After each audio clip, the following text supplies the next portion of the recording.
Lectura del Santo Evangelio según San Lucas, capítulo 12, versículos 54 al 59. 19. En aquel tiempo subió Jesús a la montaña a orar, y pasó la noche orando a Dios. Cuando se hizo de día, llamó a sus discípulos, escogió a 12 de ellos y los nombró apóstoles: Simón, al que puso de nombre Pedro, y a Andrés su hermano, Santiago, Juan, Felipe, Bartolomé, Mateo, Tomás, Santiago Alfeo, Simón, apodado el Celotes, Judas el de Santiago, y Judas Iscariote, que fue el traidor. Bajó del monte con ellos y se paró en un llano con un grupo grande de discípulos y de pueblo, procedente de toda Judea, de Jerusalén y de la costa de Tiro y de Sidón. Venían a oírlo y a que los curara de sus enfermedades. Los atormentados por espíritus inmundos quedaban curados y la gente trataba de tocarlo porque salía de él una fuerza que los curaba a todos. Palabra del Señor, gloria a ti, Señor Jesús. Nos muestra un detalle pintoresco, si se quiere, de lo que era la actividad evangelizadora de Jesús hace 2000 años. Nos muestra cómo era un hombre demasiado popular, muy querido por las personas y reconocido definitivamente como un profeta, capaz de anunciar con autoridad un mensaje distinto, pero sobre todo capaz de respaldar esas palabras con acciones de sanación y de curación. Nos dice la primera parte del Evangelio que hoy meditamos, cómo Jesús se retira con sus discípulos a la orilla del lago de Galilea y lo sigue una inmensa muchedumbre. Detalla las regiones de Judea, de Jerusalén, de Idumea, de Transjordania, de las cercanías de Tiro y de Sidón. Pero mírenlo el detalle. El ser humano ha sido siempre un sediento de Dios, un sediento de salud física y de salud interior. Y cuando reconocen una persona que efectivamente es imagen de Dios, se van tras ella. Nos dice que la gente literalmente se le echaba encima para tocarlo.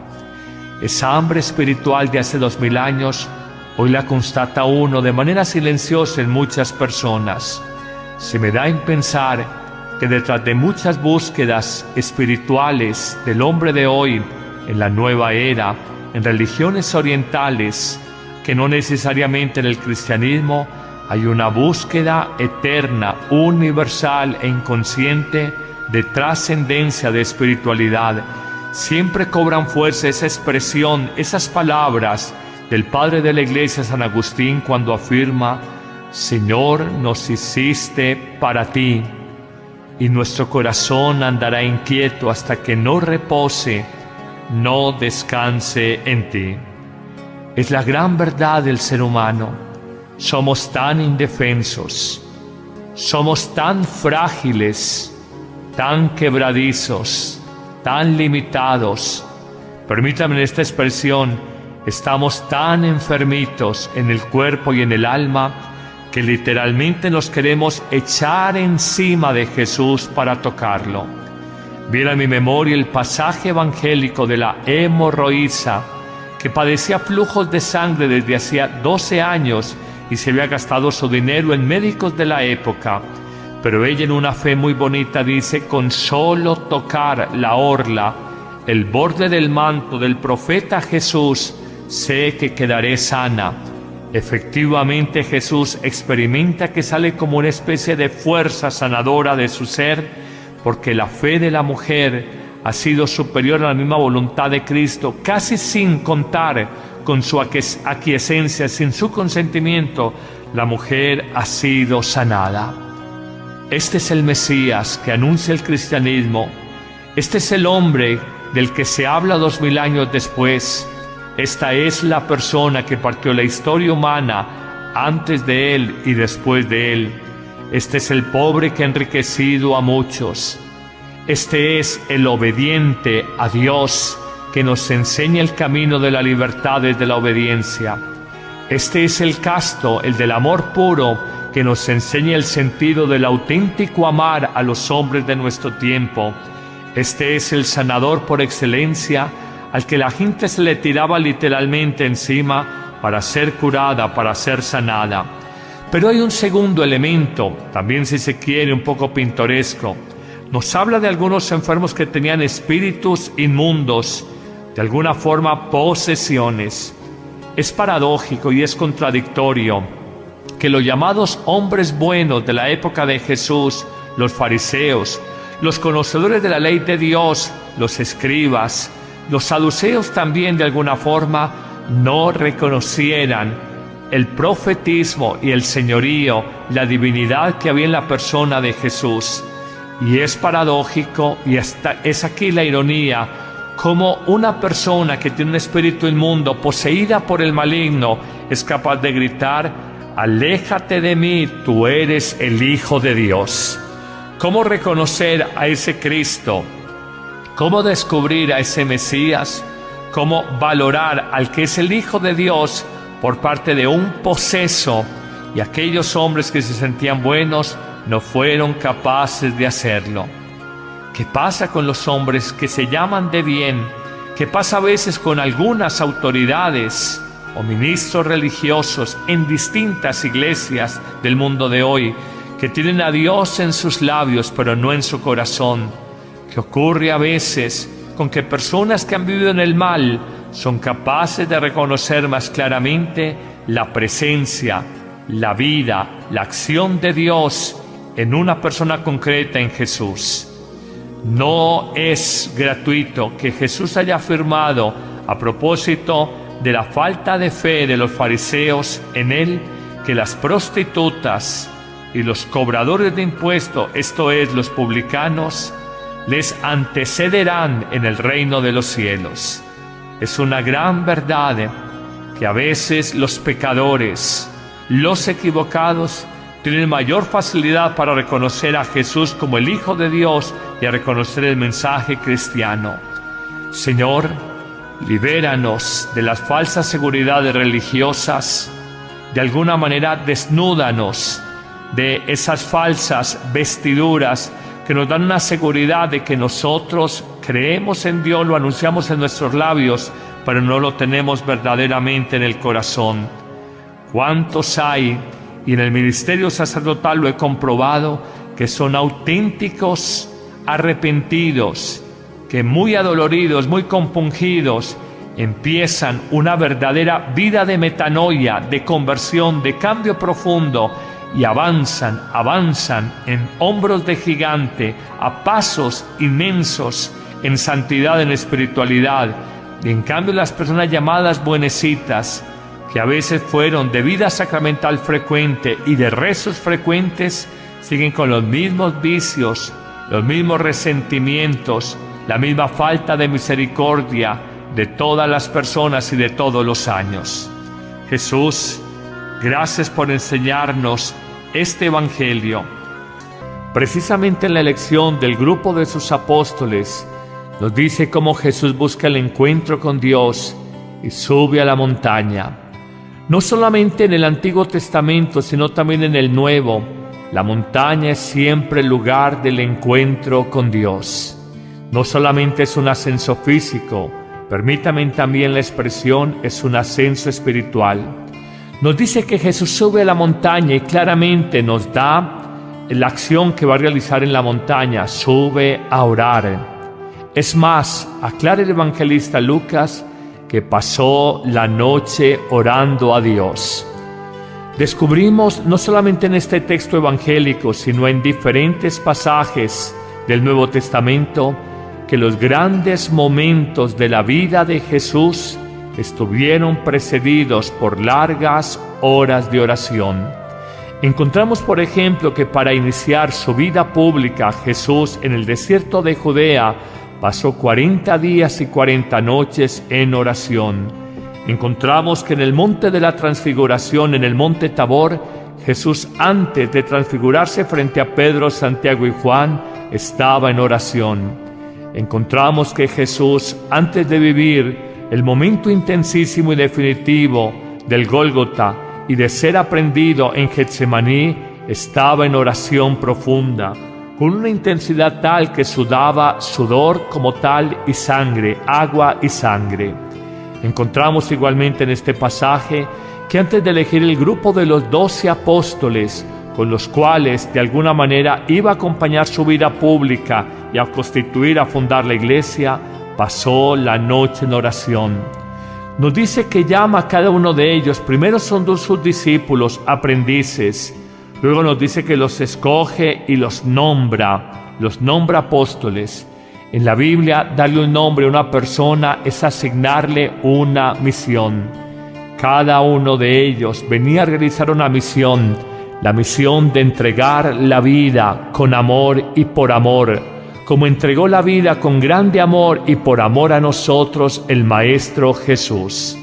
Nos dirá también, después de enumerar a cada uno de ellos por su nombre, nos dirá que iban a escuchar a los discípulos, que la gente los buscaba para que los curaran de sus enfermedades y que de alguna manera la gente acercándose a Jesús trataban de tocarlo porque salía de él una fuerza que los sanaba a todos.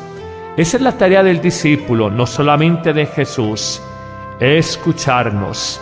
El ser humano hoy necesita escuchar un mensaje con sentido y a veces, frente a tanto ruido del mundo, frente a tanta banalidad, necesitamos escuchar mensajes que le den mayor sentido, mayor hondura a nuestra existencia. Venían a escuchar a Jesús, pero quieren escuchar a los discípulos modernos, nosotros los predicadores, y querer escuchar a Jesús a través de nosotros predicadores o de los discípulos en tiempos de Jesús. Pero también nos dice que iban donde Jesús para que los curara de sus enfermedades. Hoy también nosotros, es porque nos falta fe, pero hoy también nosotros, predicadores, nuevos apóstoles, nuevos profetas en el siglo XXI, por el bautismo, por la fuerza del Espíritu Santo, podemos orar por otras personas pidiendo su curación, su sanación orgánica y sobre todo su sanación psicológica y espiritual. Qué hermosa la iglesia cuando rinde homenaje a esas columnas sobre las que se constituyó la iglesia. El catolicismo no apareció ayer, ni apareció en los últimos 100 años, como las más de 30.000 iglesias protestantes o cristianas no católicas que hay en América Latina. Todas son un fenómeno moderno de los últimos 100 años. La Iglesia Católica apareció hace 2000 años, no hace 100, y apareció fundada sobre las columnas de los apóstoles. Por eso decimos que la Iglesia es una, no son muchas, que es santa a pesar de que haya pecado, porque nos guía el Espíritu Santo en las debilidades humanas, que es apostólica, porque está fundada sobre la fe de los apóstoles, y es católica porque está llamada a la catolicidad, a la universalidad, sin de alguna manera entrar en sectarismos frente a nadie. Señor, ayúdanos en nuestro mundo hoy a ser personas orantes, que nos sintamos llamados, escogidos por Jesús, y que ejemplo de Jesús podamos predicar su mensaje y por la oración sanar de tantas enfermedades al hombre de hoy. Amén.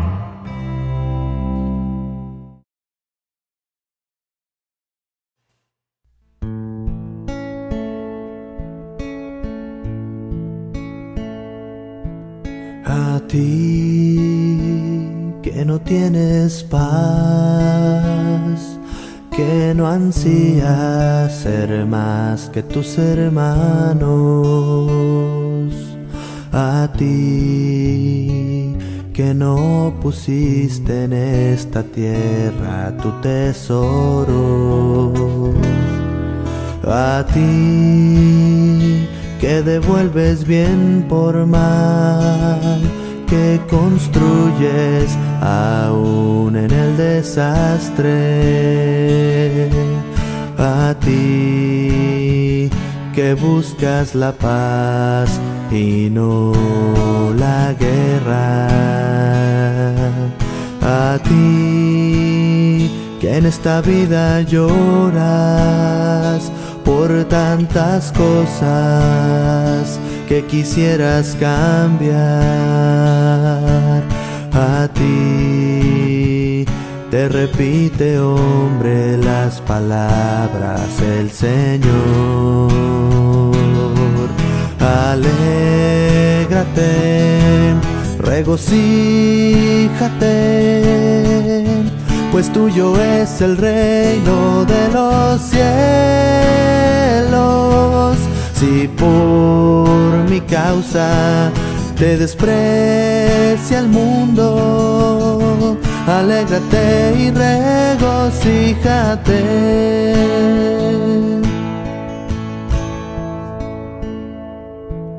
A ti que perdonas siempre, a aquel que no lo merece, a ti que eres recto y noble cuando ves que se te abaja,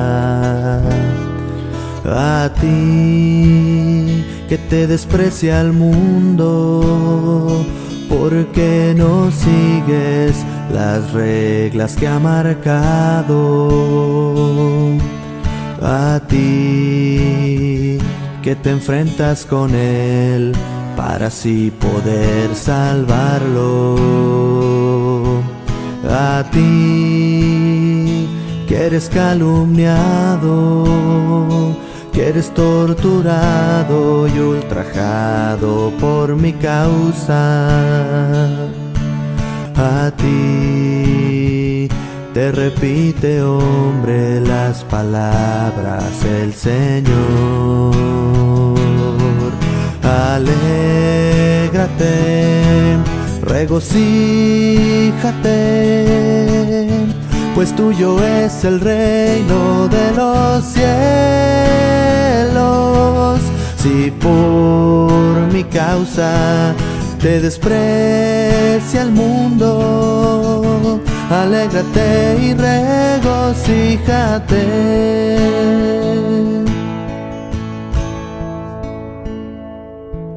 A ti que perdonas siempre, a aquel que no lo merece, a ti que eres recto y noble cuando ves que se te abaja, a ti que te desprecia el mundo porque no sigues las reglas que ha marcado,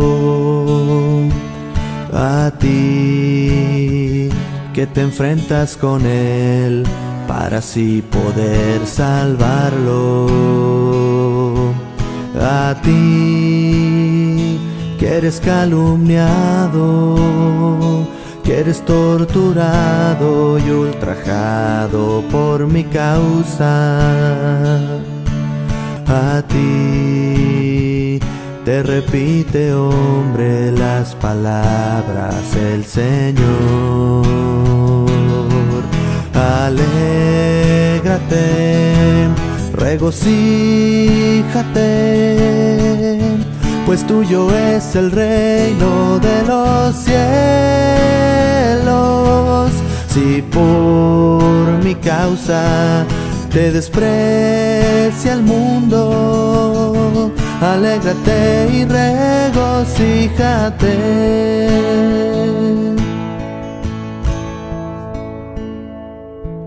A ti que perdonas siempre, a aquel que no lo merece,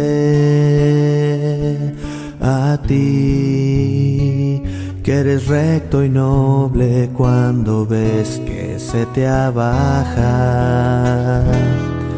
a ti que te desprecia el mundo porque no sigues las reglas que ha marcado,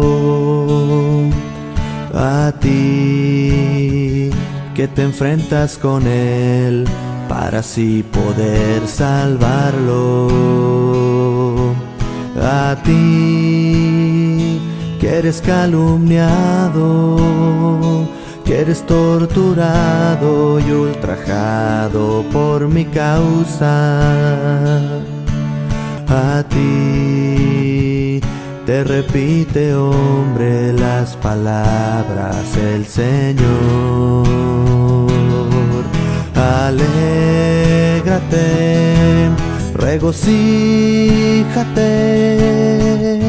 pues tuyo es el reino de los cielos. Si por mi causa te desprecia el mundo, alégrate y regocíjate.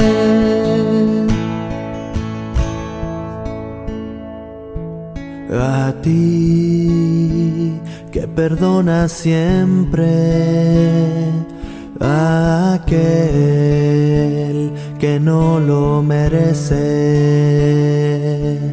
A ti que eres recto y noble cuando ves que se te abaja. A ti que te desprecia el mundo porque no sigues las reglas que ha marcado. A ti que te enfrentas con él para así poder salvarlo. A ti que eres calumniado, que eres torturado y ultrajado por mi causa. A ti te repite, hombre, las palabras el Señor. Alégrate, regocíjate, pues tuyo es el reino de los cielos. Si por mi causa te desprecia el mundo, alégrate y regocíjate. Alégrate y regocíjate. Alégrate y regocíjate.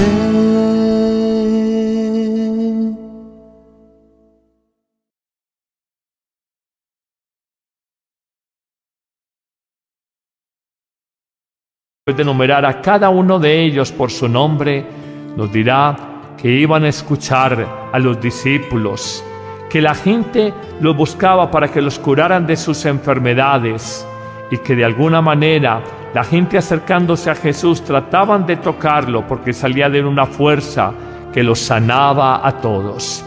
Esa es la tarea del discípulo, no solamente de Jesús, escucharnos.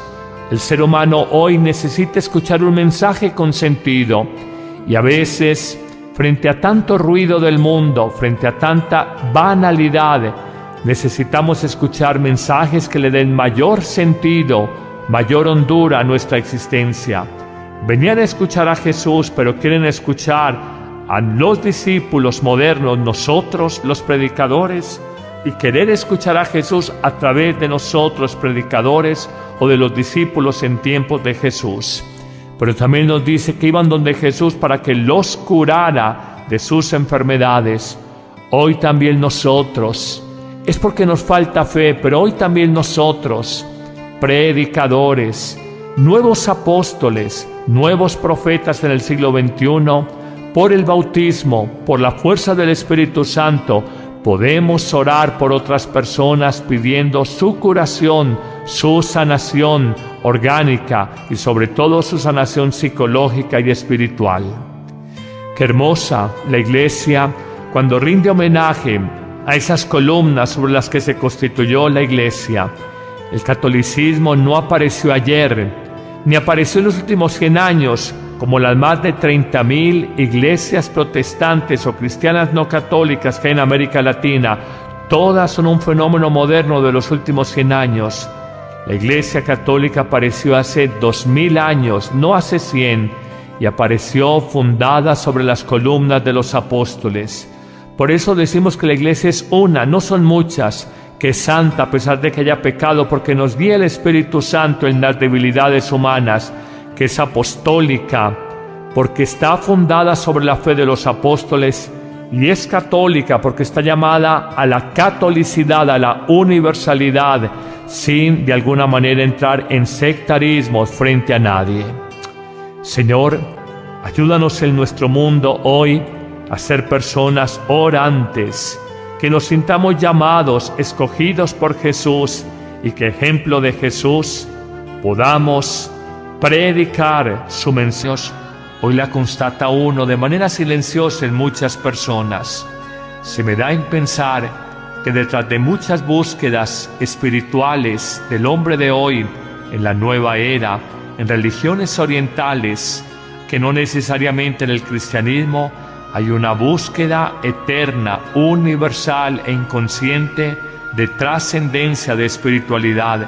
Siempre cobran fuerza esa expresión, esas palabras del Padre de la Iglesia, San Agustín, cuando afirma: Señor, nos hiciste para ti, y nuestro corazón andará inquieto hasta que no repose, no descanse en ti. Es la gran verdad del ser humano. Somos tan indefensos, somos tan frágiles, tan quebradizos, tan limitados. Permítanme esta expresión: estamos tan enfermitos en el cuerpo y en el alma que literalmente nos queremos echar encima de Jesús para tocarlo. Viene a mi memoria el pasaje evangélico de la hemorroísa, que padecía flujos de sangre desde hacía 12 años y se había gastado su dinero en médicos de la época. Pero ella, en una fe muy bonita, dice: con solo tocar la orla, el borde del manto del profeta Jesús, sé que quedaré sana. Efectivamente, Jesús experimenta que sale como una especie de fuerza sanadora de su ser, porque la fe de la mujer ha sido superior a la misma voluntad de Cristo, casi sin contar con su aquiescencia, sin su consentimiento. La mujer ha sido sanada. Este es el Mesías que anuncia el cristianismo. Este es el hombre del que se habla 2000 años después. Esta es la persona que partió la historia humana antes de él y después de él. Este es el pobre que ha enriquecido a muchos. Este es el obediente a Dios que nos enseña el camino de la libertad desde la obediencia.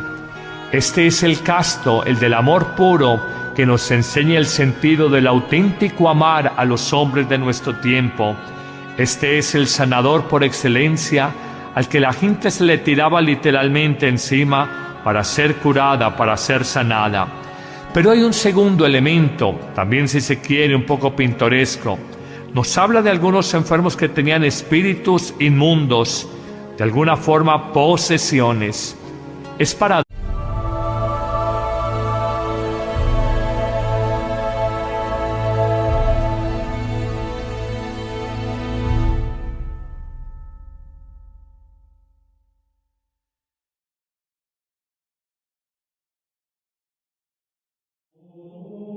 Lectura del Santo Evangelio según San Lucas, capítulo 12, versículos 54 al 59.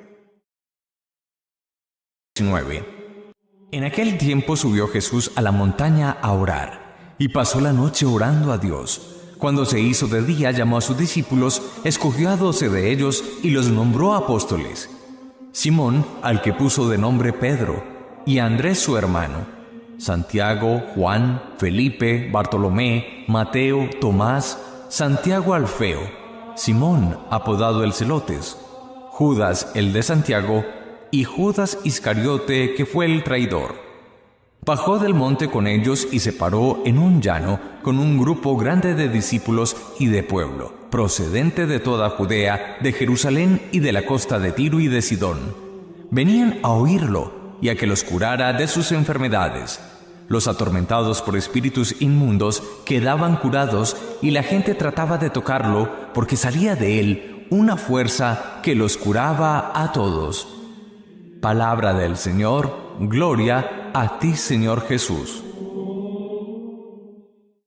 Nos muestra un detalle pintoresco, si se quiere, de lo que era la actividad evangelizadora de Jesús hace 2000 años.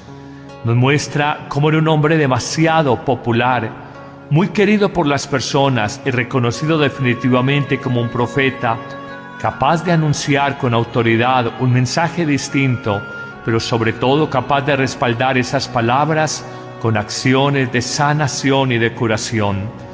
Nos dice la primera parte del Evangelio que hoy meditamos, cómo Jesús se retira con sus discípulos a la orilla del lago de Galilea y lo sigue una inmensa muchedumbre.